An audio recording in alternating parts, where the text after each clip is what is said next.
Diplopia, or double vision, is something that you must take very seriously because it can be caused by an intracranial aneurysm or an intracranial mass. When I examine a patient with diplopia, there are two signs that make me very concerned: a dilated pupil and other cranial nerve involvement.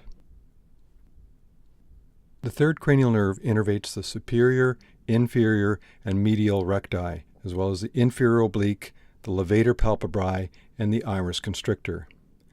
A complete palsy of the third nerve usually causes both horizontal and vertical diplopia, ptosis, and mydriasis.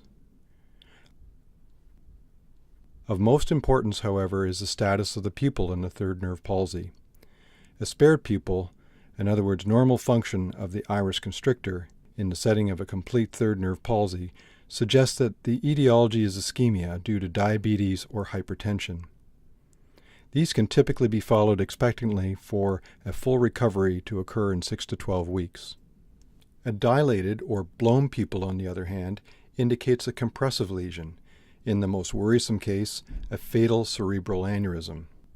This is why it is essential to recognize the clinical signs of a third nerve paresis, and if the pupil is blown, a CT angiogram must be immediately obtained to rule out a life-threatening aneurysm.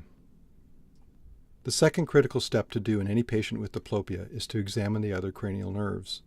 Tumors in the posterior fossa or in the cavernous sinus may cause abnormal function of the third, fourth, and/or sixth cranial nerve, as well as any of the other cranial nerves and tracts descending to the spinal cord.